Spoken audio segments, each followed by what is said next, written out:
everybody. Welcome to our webinar. We'd like to welcome you to the Healthy Snacks and Nutrition Talks. We're going to talk about pulses and chickpeas all day long. My name is Christopher Glass. I am a marketing specialist with the PPAA, and I'd like to welcome you to our webinar. My assistant Shannon, we're going to be tag teaming this through the whole time, so Shannon's in the chat box right now. Please, if you could introduce yourselves and in the chat box, talk about where you're from. We'd like to know where you are in Alberta and what brought you to the webinar today. So if everybody could do that, that would be lovely. And I want to go over a little bit about our agenda today and introduce our wonderful guest speakers. So what we plan on taking you through today on our journey is an introduction, and then we're going to do 15 minutes on Pulses 101. Then we have a cooking demo. Then we have a Q&A with our guest speakers, and then we're going to go to our breakout rooms. So moving on. Introductions, like I said, my name is Chris Glass. I am a marketing specialist with the PPAA. I'd like to introduce Barb Wilkinson. She's a director of communications for the PPAA.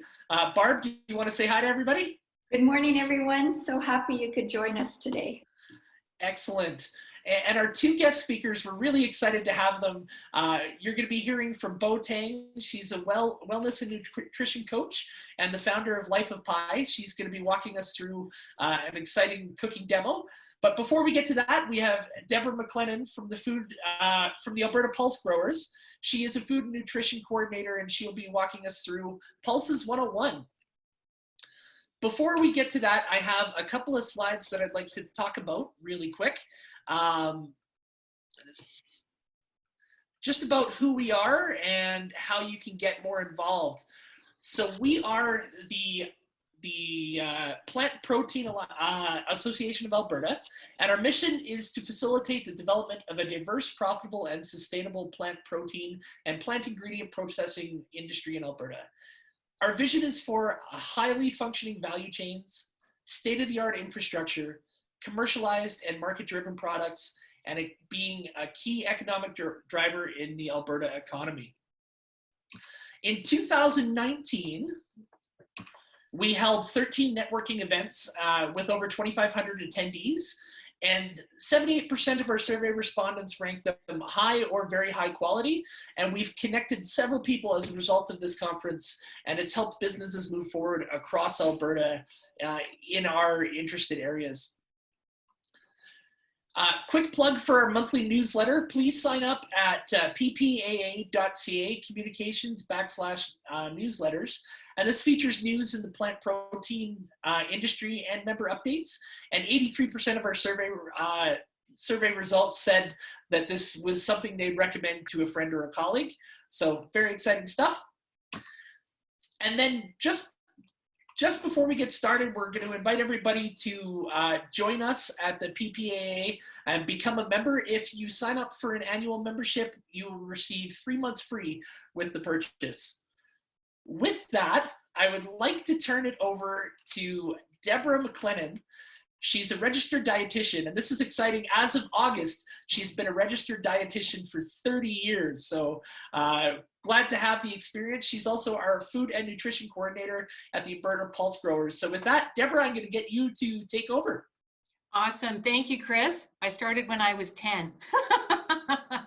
So I'm really excited to be with you here today and talk to you a little bit about pulses, and really excited to see the awesome recipe that Bo is going to be sharing with us. So as Chris mentioned, I'm with the Alberta Pulse Growers Commission, and we are a not-for-profit organization that represents the 6,000 pulse farmers here in Alberta. So Chris is going to be my slide changer.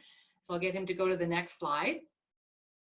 Alrighty, so here we go on the menu. You know, dietitian, we got to have menus. So today in our Pulses 101, I'm going to talk a little bit about what pulses are, where they come from, talk about the environment, talk a little bit about pulses and health, give you some quick recipe ideas. I've got a couple of quick questions in here, so you need to be quick on the chat to throw in your answers. So the next slide here is my first question. So I'll get Chris to go to the next slide. I always ask this one. Can anybody tell me what are pulses? So just throw a quick answer into the chat and Chris is going to read them out, or maybe Barb is. No, I got you. Okay, you got me. All right. So what are pulses? Okay, if you're a high school student, when I've done this talk, this is what they do. And then they go like this, and then they start their, oh, sorry. Then they start laughing, and I'm like, okay, that was really good, but that's not the answer. Okay. So we have one answer coming in. Legumes are pulses. Mm-hmm. We have beans. We have the seeds of the legume plant. Oh my goodness, we're getting some really great answers. Perfect. Really well, chickpeas. Well, okay, I'm not tricking anybody today, so this is awesome. All right, I'll get you to go to the next slide, Chris. Thank you, everyone. Yeah, so pulses are part of, as we like to say, all pulses are legumes, but not all legumes are pulses. So probably the first thing to tell you, the question I get is pulses, like where did you get that word from? So pulse is Latin. It comes from the Latin word pulse, which means pottage or thick soup. So if you've ever had pea soup, you kind of know what we're talking about, where things get thick. So legume by definition is the seed of a pod plant. And so when you look at the legume family, we sort of have these three categories. So soybeans and peanuts are considered to be a legume, but because of their lots of protein, but because of their fat content, they're not considered to be a pulse. Fresh beans, like your green beans and your yellow beans and your fresh peas, are also considered to be a legume, but they're not pulses because they are harvested fresh and we eat them fresh. Lots of vitamins and minerals, got some fiber in there, but not the same protein content. So they're not considered to be a pulse. So a pulse is the dry, that's the key word, dry edible seed of a pod plant. They're harvested dry and they include beans, peas, lentils, chickpeas, and faba beans.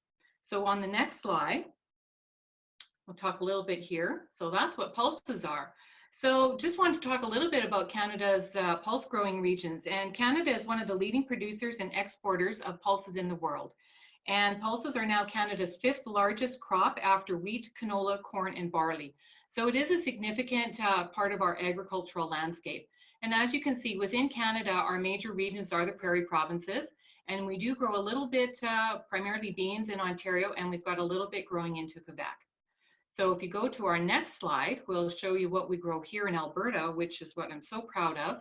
So here in Alberta, what we've got, oh, got a little blip on my screen. Anyway, that's okay. So in Alberta, we grow a wide variety of pulses. We're very fortunate. And now that I'm looking at this slide, you can see I had lots of fun making arrows.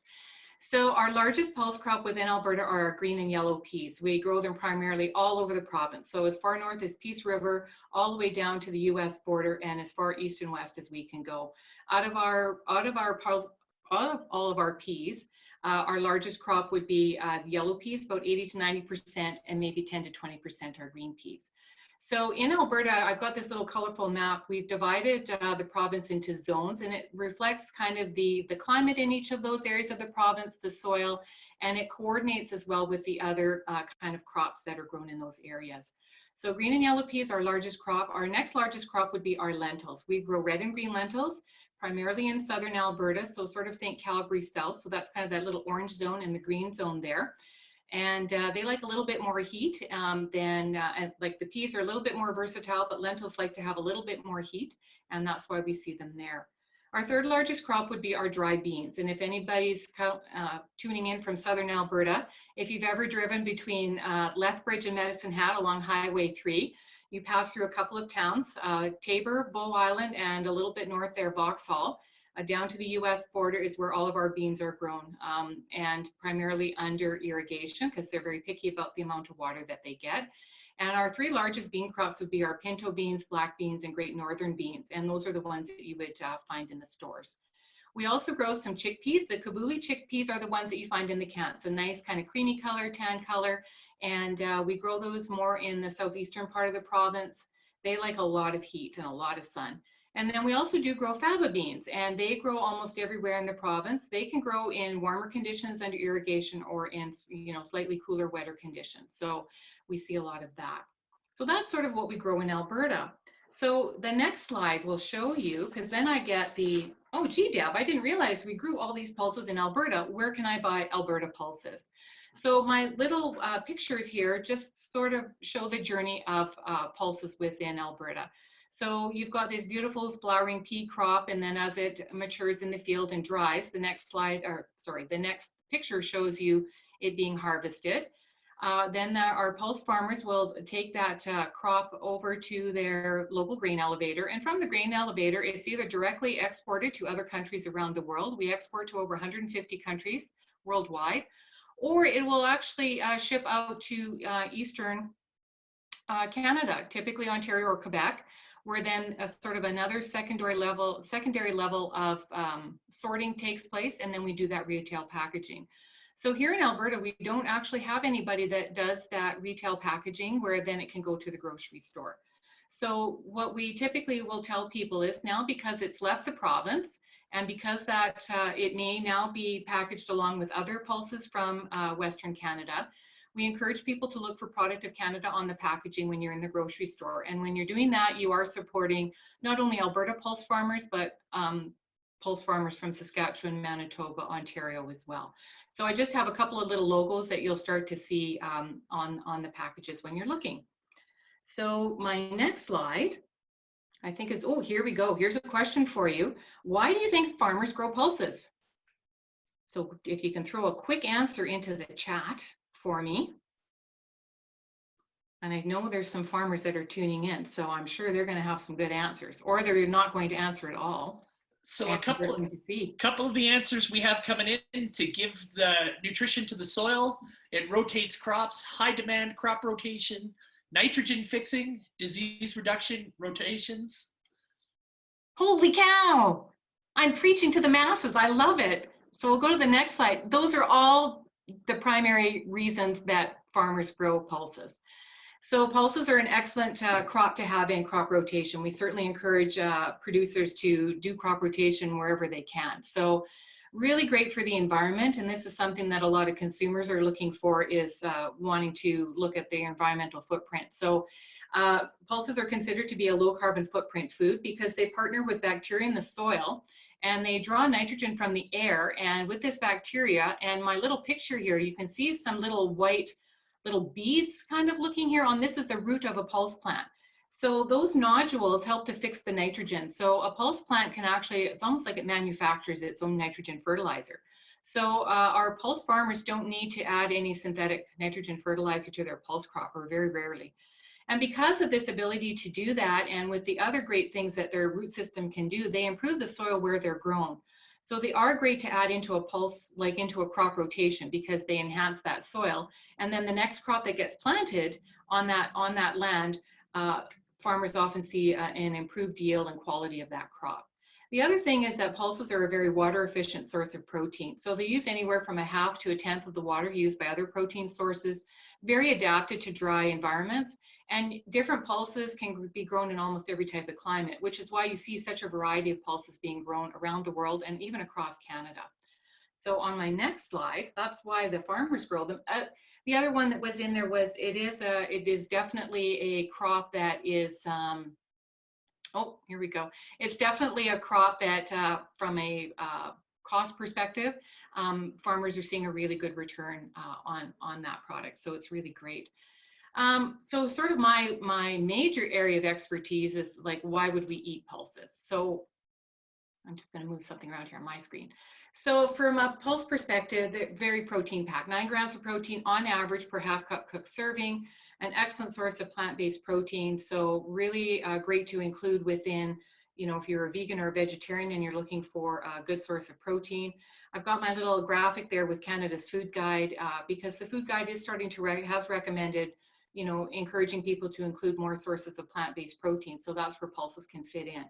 Pulses are very high in fiber, 8 grams on average per 1/2 cup cooked serving, anywhere from 25 to 38% of your daily value of fiber in a 1/2 cup cooked serving, and also an excellent source of complex carbohydrates. And pulses are considered to be a low glycemic index food. So I'll talk about that in a second. Pulses are also naturally gluten-free. So just, you may start to see more pulse ingredients showing up in gluten-free foods because they can add that protein and fiber that often you tend to lose when you take gluten out of a food product. Pulses are low in fat, no saturated fat, and very nutrient dense. So we've got, great source of potassium, magnesium, zinc, B vitamins, iron, as well as an excellent source of folate. So from a health benefit perspective, so on my next slide here, we'll scooch over. There we go. Thanks, Chris. So when you look at, we've got all these great nutritional qualities of pulses, and they can contribute to our health in a number of ways. We've got some really great research that is showing that when you're including pulses, and specifically beans, if you were to include beans in your diet on a daily basis, anywhere from a half a cup to a full cup, you will actually see your bad cholesterol, your LDL cholesterol, can be reduced. Your overall total cholesterol will be reduced. And then that can also lead towards a reduction in your incidence of heart attack and stroke by about 5%. So we've got some studies that show that pulses can really contribute to as a healthy part of a heart healthy diet. Pulses can also play a role in helping to reduce blood pressure. So again, that kind of goes part and parcel with heart health. Pulses also are great to include in the diet if you have diabetes. They are a low glycemic index food, and what that means is when you are eating pulses, even though there is carbohydrate in there, because of that combination of those complex healthy carbohydrates along with the fiber and the protein, you won't see blood sugars go as high as fast. So they do help to promote a healthy control of blood sugar. And what we see here is this postprandial glycemia. It helps to reduce your blood sugars after eating. So they can really play a role there. Pulses, excellent source of insoluble fiber, and that's what we call nature's broom. So it helps to keep things moving along in the digestive tract. So it helps to promote regularity and digestive health. And we're still working on definitive studies that show that including pulses as part of your diet can help you feel fuller longer, which can sometimes play a role in helping with weight management. So lots of health benefits there. So my last couple of slides, we'll go to the next one, Chris. And I forgot to set my timer, so I'm hoping I'm still on time. So the other question I often get is, that's great, Deb. I know pulses are healthy. I know I should be eating more, but what do I do with them? Get a lot of questions about soaking or not soaking. So I'm not going to go into the details. We've got lots of great information on our website, or you can ask them in the question section when we get to that. But just to let you know that dry split peas, whole lentils, and split lentils do not need to be soaked. Give them a quick rinse, throw them in water in a pot, and you can cook them right from there. Dry whole peas, whole beans, and chickpeas all have to be soaked if you're starting from dry. It just speeds the cooking process along. And so you would soak them, rinse off that water, start with fresh water, and then you would cook them. And then just as an FYI, dry pulses tend to double to triple when they're cooked. So if you have a recipe that calls for a half a cup and you think, gee, that doesn't look like much, think of popcorn. It'll go from that little bit to poof, all of a sudden you're going to have a lot of extra pulses. Not that that's a bad thing. You can pat them dry, you can freeze them, you can store them and use them for others. Now, if the idea of, holy cow, that's a lot of work, Deb, I don't know if I want to do all of that, canned pulses are just as nutritious. So if you're looking to start including more, this is a great place to start. We always recommend draining and rinsing to help reduce the sodium content by 40%. That's the sodium that's in the canning liquid. We also suggest you can try no salt added varieties. The pricing is the same now. They used to be more expensive, but now they're the same as the regular. And then just, for your Coles Notes, a 19-ounce can gives you about 2 cups of cooked beans or lentils. A 14-ounce can is about 1 1/4 cup, just to kind of give you an idea. And then my last slide here, we just give you some recipe ideas. So these are just sort of my quick and easy ones that I've got here. So I just thought I would talk about whole cooked pulses. Great way to include them. You can add chickpeas, beans, split peas to soups and salads. It's a great way to sort of take it from just being a side dish to a main meal.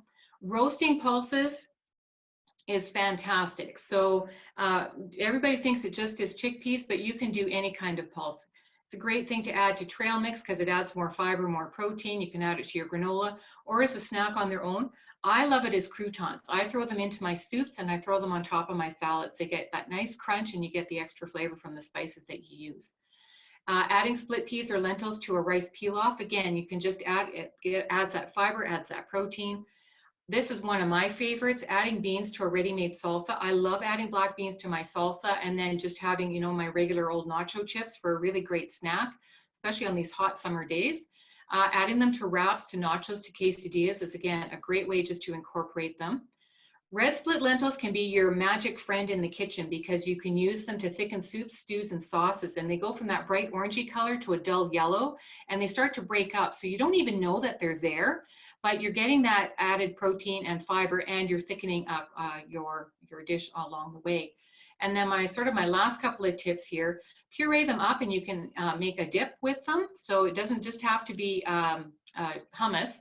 But you could do any kind of a dip with veggies or with chips or crackers, or you can use it for adding into baking into smoothies or into mashed potatoes to, again, amp up that nutrition. Pulses are also a great way to act as a meat extender. So let's say you're making a pot of chili and you're using your pound of ground beef, but all of a sudden you've got extra people coming, or if cost is a factor, you're just looking to include more.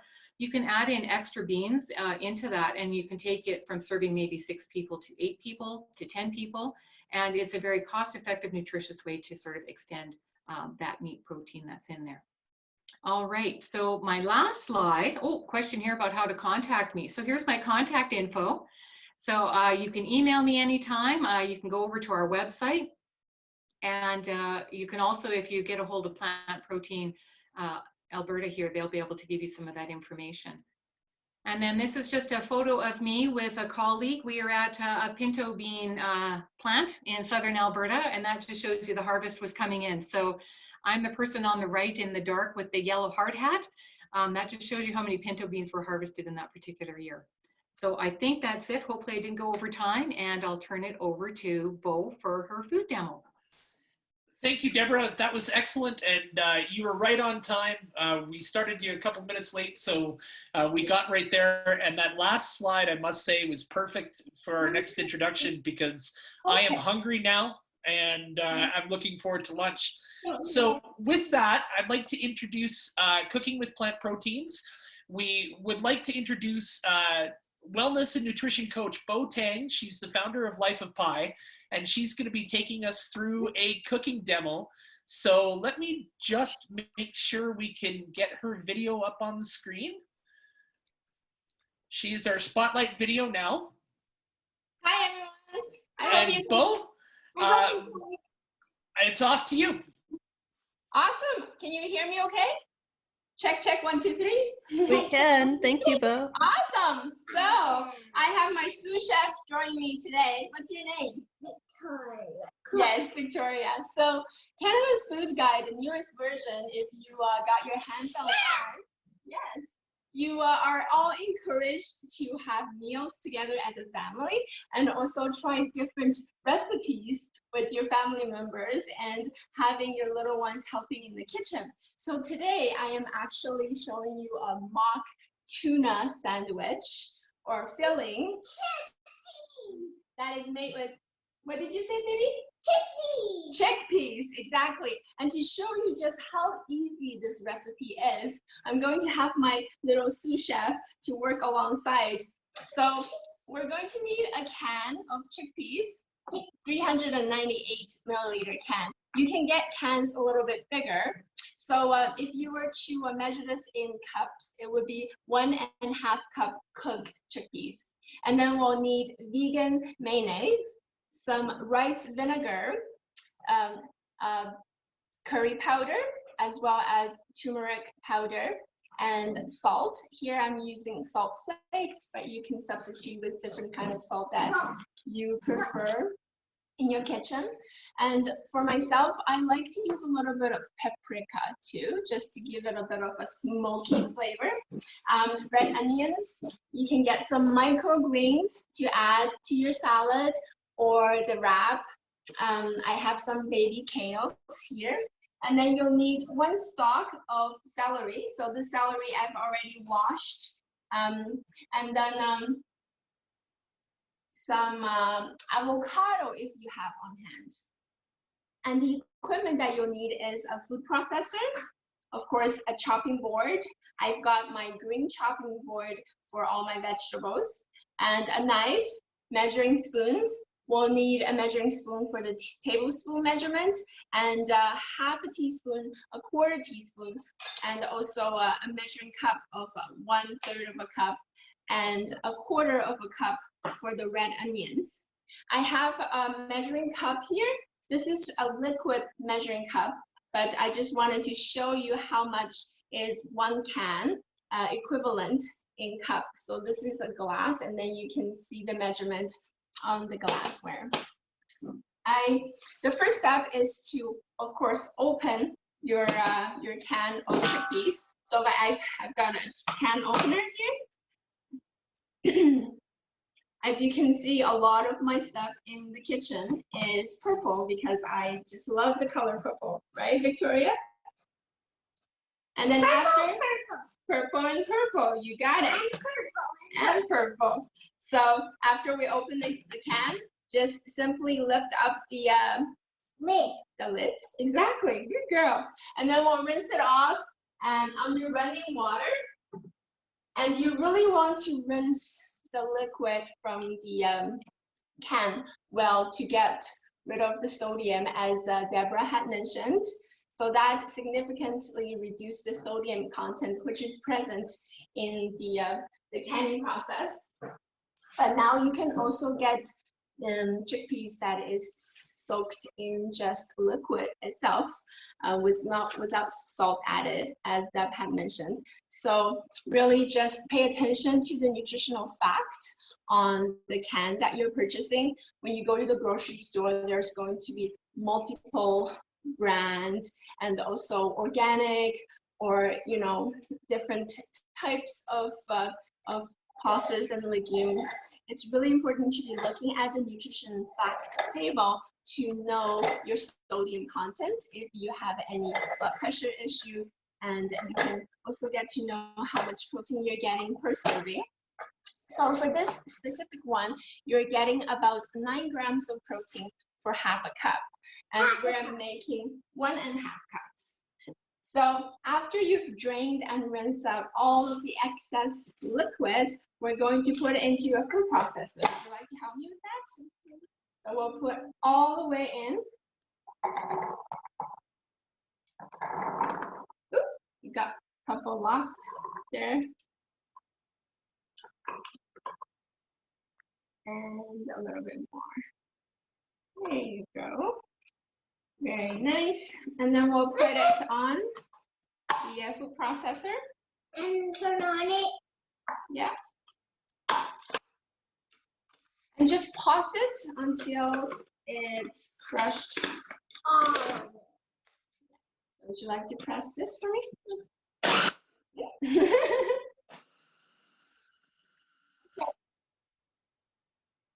It doesn't have to be a lot. We don't want it to be too big.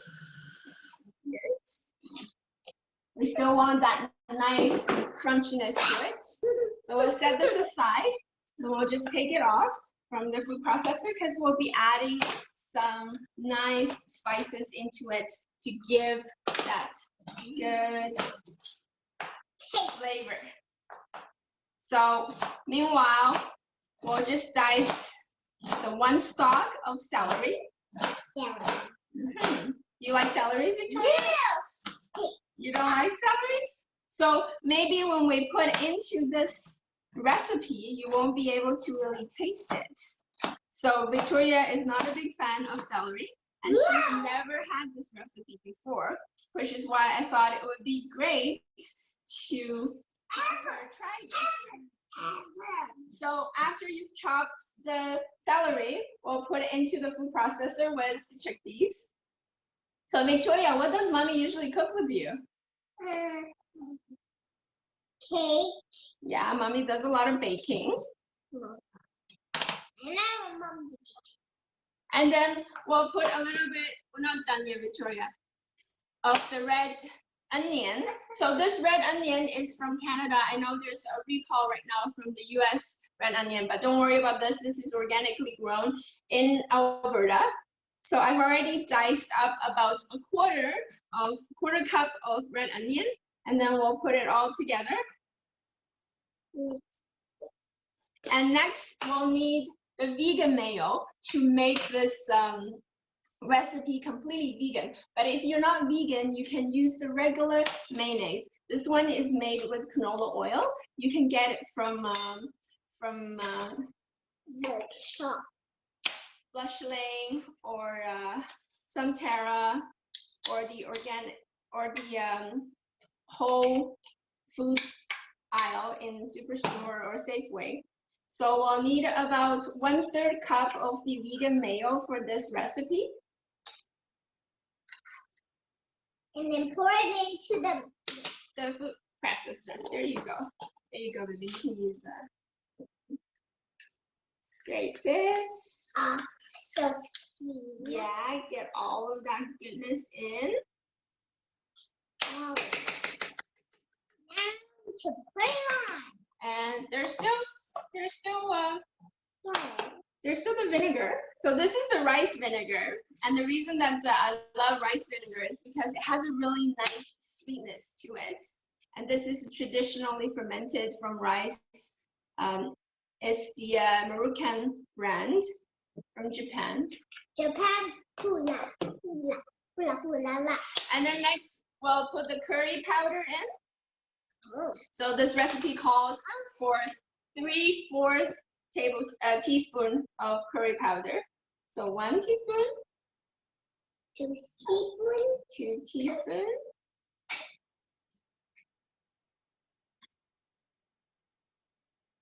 Very nice. And 3, right? So Victoria, besides for baking cake, what else does mommy do with you? Baking cupcake, baking. This? Yes. Okay, the next one we'll put in is the turmeric powder. And we'll need 1/2 teaspoon of turmeric powder. Here you go, Victoria.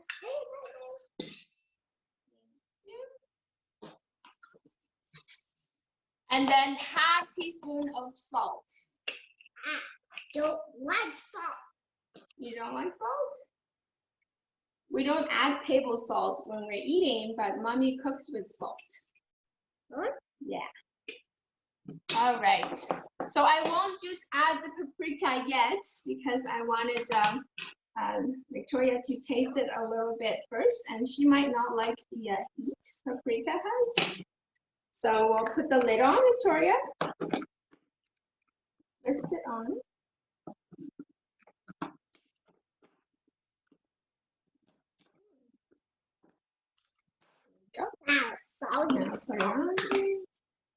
So put it back onto the food processor. Pour everything well together. And we're done with the recipe. So as you can see, it's a really simple recipe and it's raw. It doesn't need to be cooked because the chickpeas are already cooked. And it looks about done. Do we want to check and see if it's done?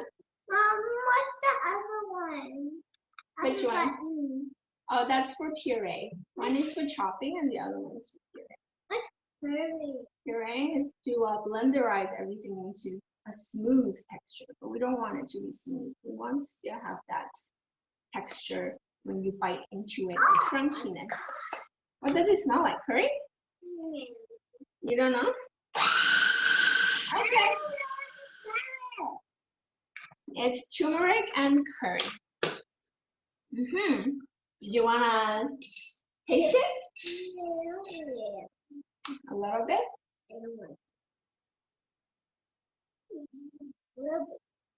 A little bit good or very good? Very good? Really? You like it? Okay, so I have some buns here, fresh baked multi-grain buns. And I also have some ancient grain tortillas here that you can make them into a wrap.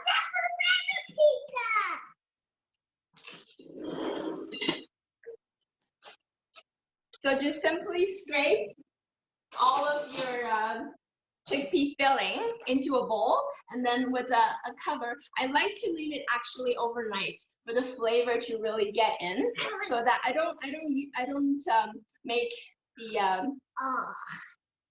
the sandwich or the wrap right away, but I will leave the fillings inside of the fridge for overnight, and then the next day I'll make salad or a wrap or a sandwich with it.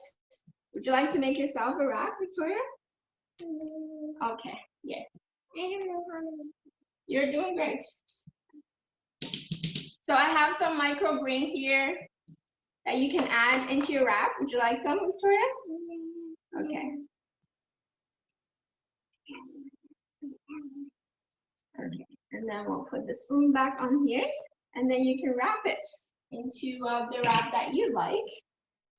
My wrap is done. So while Victoria is finishing up her wrap, I just want to show you some of the varieties that you can use this mock tuna filling for. You can simply put it on a bed of vegetables, different kind of salad. So here I have some baby kale, some microgreen, a couple slices of avocado, and then you just scoop the chickpea filling on top, and you've got yourself a great salad with awesome protein and fiber. You can make yourself a little burger in the as a little afternoon pick-me-up snack. So again, just put the filling into a bun. Good job, Victoria. And you can make yourself a wrap. And here's the wrap that Victoria made. And here's the wrap that I had made this morning. Again, choose your preference for different types of wrap. There's different ones which are made with different grains. And you can also just simply serve it as a dip with chips. Here I have some turmeric chips from Costco. And you can also serve them with the rice chips. So if you are gluten-free, then that's an amazing option as well. So I don't know how my time is because I forgot to set a timer as well for Deb. So but this is the recipe, and if you do have any questions or any comments about this recipe, do make sure to let me know. I can't really see the screen, so let me know. Bo. Yeah. It's Chris, and you were perfect on time. Awesome. You nailed it. I am now officially starving for lunch. So I really appreciate that. We're going to have a question and answer period coming up, and we're going to have breakout rooms with Bo to be introduced in just a little bit. So just let me get back to our PowerPoint presentation. I've got one more slide that I'd like to share with everybody. And thank you so much for your time, Bo. Thank you. And this is mine. All right, so our closing notes before we get into our Q&A. Some things we wanted to talk about. Our next webinar is Olds College Ag Tech and Innovation in Food Production. We're looking at hosting that on September 17th. We will be sending out a survey so you can give us some feedback and let us know how we can make these webinars better and more in tune to your needs.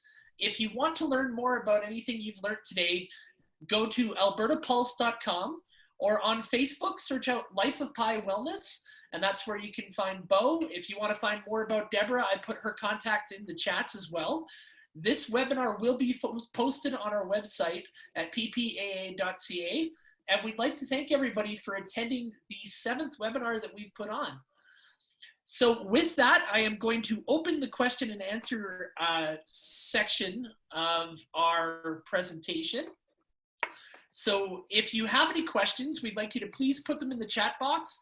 I will read them and our experts will answer them right away here. Hi, this is, so Debra, there's a question for you about pulses soaking, and I'm not going to be able to pronounce this properly, but how do you, I have no idea, you probably know. You know what, I saw it very quickly, oligosaccharides. Yeah, thank you for that. Yeah. So sometimes there's people who will say they don't eat pulses because they cause, because pulses can be musical, because they can cause gas. And sometimes that can be due to the type of complex carbohydrate that is in the pulses. So very often, or it could be the fiber. So I always tell people start small, eat a little bit at a time, not, if you do your baked beans once a year, then yeah, you're probably going to have trouble. But anyway, so if you introduce them and a little bit at a time and slowly start to get your body used to the fiber and those complex carbs, that's great. Sometimes though, even though you do all of that, you can still have issues. So sometimes what can be helpful is that if you, instead of working with canned pulses, start with dry and do an overnight soak. make sure you change that soaking water as often as you can, because then you can somewhat reduce a little bit those resistant and slowly digestible starches. And then not using the soaking water, make sure that you're using fresh water when you cook them. Make sure they're thoroughly cooked as well. And then sometimes that can kind of help with that. Okay, thank you. So I have another question that came in. Can you substitute one type of lentils for another? So when a recipe calls for red ones, can you use black lentils? Oh, I don't know if you want me or if it's both. I think it's for both of our experts. Yeah, I would say it doesn't, in all honesty, it doesn't really matter.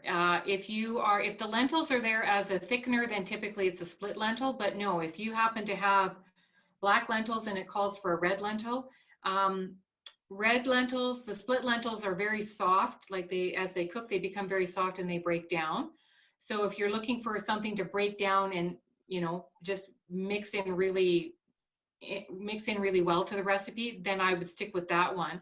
But if it's a salad or something where you want texture, then you would want to go with a whole lentil. So a whole green or a whole black, any of those will work just as well. Bo, do you have a favorite lentils or pulses that you like to work with in the kitchen? I usually use the red lentils. I have a favorite muffin recipe that I typically would make, and it depends on the season. So in the fall, I would use the pumpkin and red lentil to make a pumpkin and lentil muffin for the girls for their snacks. And during the summertime, I'll just simply swap the pumpkins out and put berries instead. But I love to cook with lentils because you can, and I cook them from dry, and they don't take as much time when you're cooking them from dry as compared to like chickpeas or other beans. So I'll cook them in large batch and then I'll freeze them. And because they're so small, they don't freeze into a huge bulk. So I'll just put them in a Ziploc bag, and whenever the recipe calls for the lentil, then I'll just scoop out a little bit and prepare for that recipe. And like Debra said, you can use it for pretty much everything. I use it for my muffins just because it's a sneaky way of getting the girls to have a little bit of lentil in, because when they see it in front of them, they might not eat it. But when you incorporate them into like a muffin or bread, for example, they will likely to eat more of that because they can't really see it. Right. So those are my favorites. I have a favorite pumpkin recipe, so maybe I'll try sneaking some lentils into it. Yeah, usually I add about like a quarter cup to the recipe of 12 muffins. All right. Okay. Thank you for that. Here's a question. It says, why are Canada and the United States introducing pulses into their diet and market while developing countries are moving away from them? Is that a question, Debra, you want to? Oh, that's a really good question. I think I'm not the expert on this, and I can do a little bit more research, but what we have been seeing, and these are, information too with our counterparts from Pulse Canada, is that there's a perception sometimes that pulses, because they are a very cost-effective source of protein, that, if you can't afford animal protein, then you're eating pulses. So there's a little bit of a perception about that. So what some countries find is that as the socioeconomic status of the population improves, then they start to they can afford, or they want to start including the more expensive perceived types of protein into their diets. So it's not that I don't know if they're necessarily choosing to move away from it. It's just they have that ability to afford maybe some other types of protein. Now here in Canada and the US, because the consumers are very much more interested now in, especially when you get into millennials and younger, there's a strong interest in including more plant-based sources of protein in the diet. So whether it's related to, you know, belief systems or wanting to improve health or looking at the environment. There's a number of different reasons there. And everybody's now recognizing that we grow so many different pulses, and they want to support their local economy. So that's why we're seeing a strong uptick in including pulses, if that makes any sense. Yeah, yeah, absolutely. And I think that's what we've seen as well from its studies, is that it's the growth in the middle class in developing countries, and they're eating more animal proteins as their wealth increases. And I'm not sure that there's a decrease in the plant-based proteins as much as an increase in the animal. Yeah, exactly. That's what we're kind of seeing too. Good question. Yeah, it is a very interesting question, actually. Yeah, and I really like how Debra had answered it.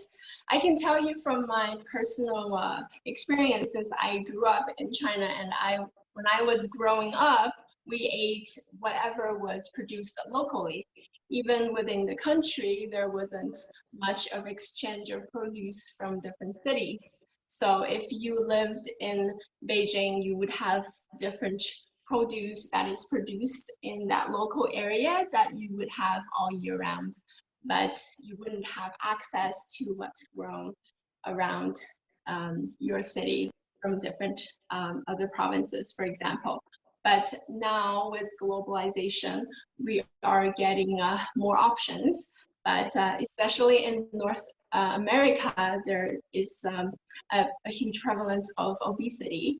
And because I work with patients with stroke, so a lot of education that I do around is, as Deb mentioned, if we were to incorporate more plant-based protein into our diet, we can see the health impact, the benefit on our health going forward.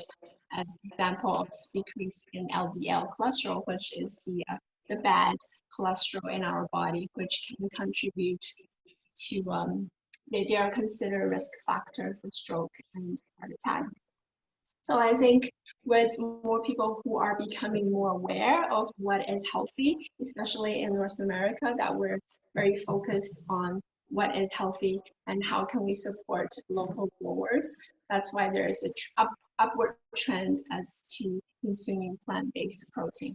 But I don't know about like developing countries if they're straying away from it, or it's because they are now exposed to what is available globally. So they're trying, different sources of food and not just really focusing on what is available to them.